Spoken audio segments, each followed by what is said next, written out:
Hey everyone, welcome to Logan's Mosh Pit. Glad to have you here. Do me a favor and please subscribe if you haven't already.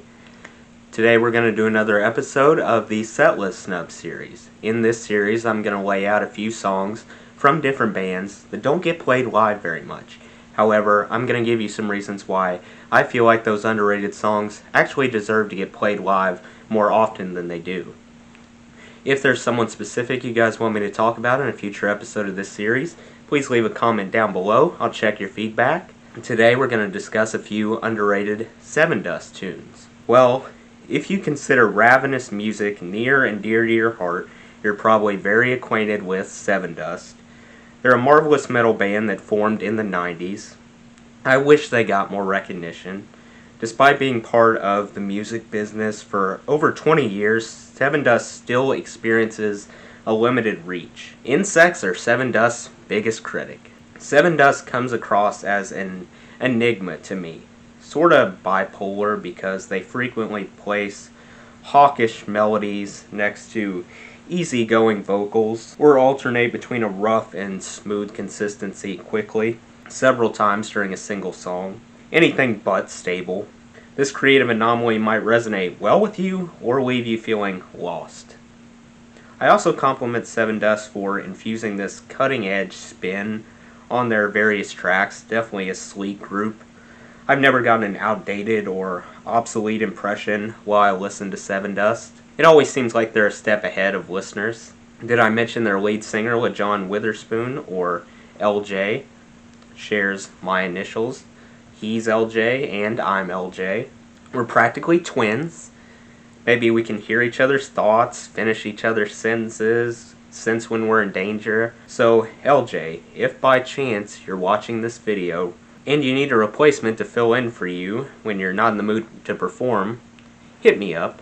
I'm your man. The fans won't even notice. Likewise, you're welcome to host Logan's Mosh Pit anytime.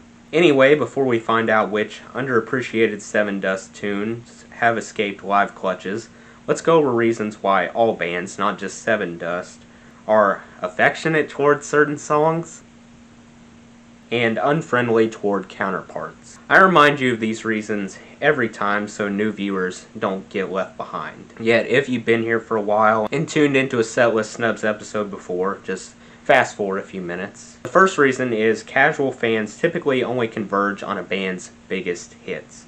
Songs like Pieces, Black, and Waffle regarding Sevendust. Apart from that, generally highly touted assortment, casual fans act indifferent. Another reason would be pressure of inconceivable proportions conjured by fans and even fellow band members trudges after them on tour, essentially bribing bands to remain rooted in their elite tracks in order to keep the audience in a blissful mood. If fans depart from the show merrily, the odds of them acquiring tickets to a future show rises. Reason number 3 connects to songs taken from less praiseworthy albums. Those songs are quite unlikely to get acknowledged since most fans would divulge a negative reaction upon hearing them. The fourth reason involves songs that personally peeve the band. For whatever reason, a song of their own making manages to annoy them to such an extent they intentionally cross it off the set list for good. Reason number 5 boils down to the size difference when comparing casual fans and hardcore fans. Casual fans laughingly outnumber hardcore fans in terms of the sheer amount. As a result, bands often cave into casual fans' wishes.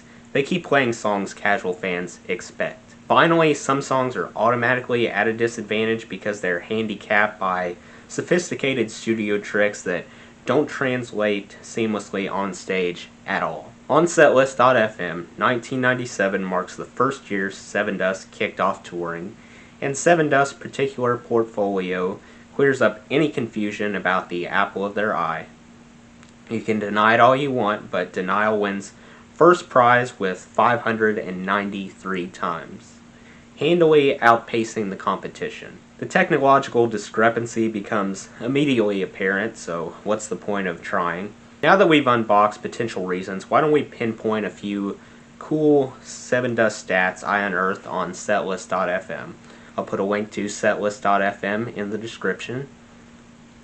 To gain access to Setlist.fm, just go to Google, type in a band plus tour statistics, and tap on the very first result at the top of the page. Once you do that, you'll be led to a vast fold of music knowledge spanning tours, albums, songs, you name it.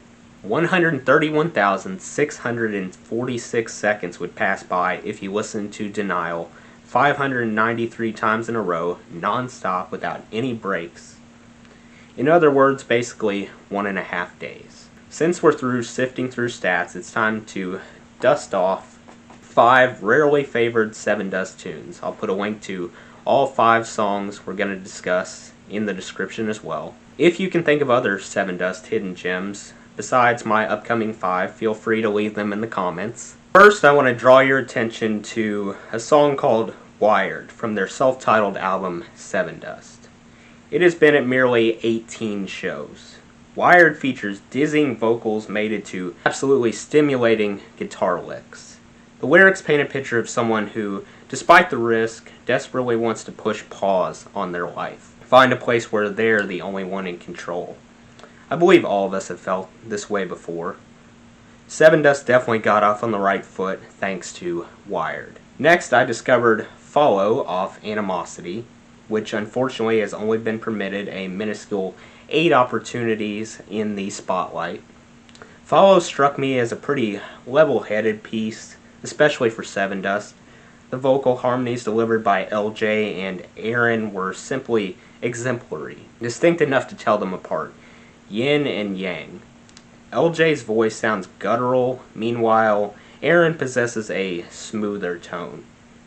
The lyrics were really advanced. My favorite pair of lines was, "You can't fake everything that reminds you how you feel.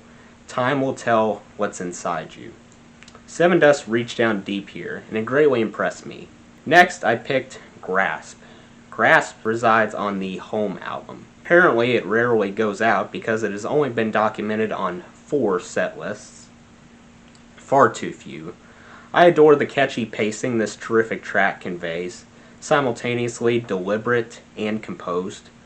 Plus, the drawn-out vocals place extraordinary emphasis on the heart and soul present. Grasp's chorus will surely urge fans to sing along. Deciding to close with 30 seconds of fragile instrumentals rather than a final chorus surprised me, but I wouldn't deem it off-putting in the least. Words aren't always sufficient to explain. Of course, I implore all Sevendust fans to give Grasp a try. It's worth every second. Next, Seasons gets a turn. The Seasons album gave birth to the stellar song Seasons. Can you believe that? I've heard that some fans think Sevendust stumbled on this album, accuse them of going downhill for evolving into more radio-friendly tunes. Nevertheless, I enjoyed the Seasons album.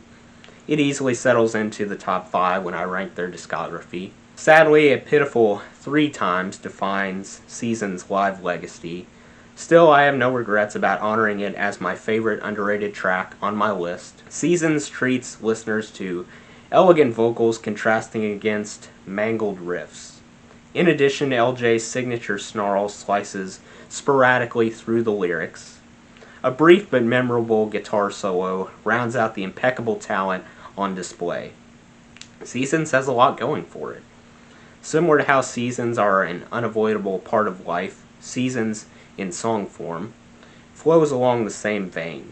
To me, it represents an important demonstration of Sevendust's power. Finally, Under concludes this list. Under first appeared on Alpha. Fun fact, Under just so happens to be the 7th track. Perfect for a Sevendust themed video, right? Under remains under the radar live, attached to a big fat 0. Nevertheless, it meshes well when compared to Sevendust's established formula. LJ expels truly remarkable, garbled help me cries on Under. He transmits the sensation of wrestling with rancid thoughts, something all too common for countless folks on a daily basis. Arriving at a crossroads where you realize you can't handle your problems on your own, but you're also reluctant to ask for help, unsure if anyone will listen. I'm sure many people find themselves in the same situation. The relatability factor alone provides reason enough to blast Under. well, that's all I have for you guys. That does it for today's video, guys. I hope you enjoyed. Make sure to like, comment, and subscribe if you haven't already. I really appreciate the support. I'll see you next time. Until then, rock on.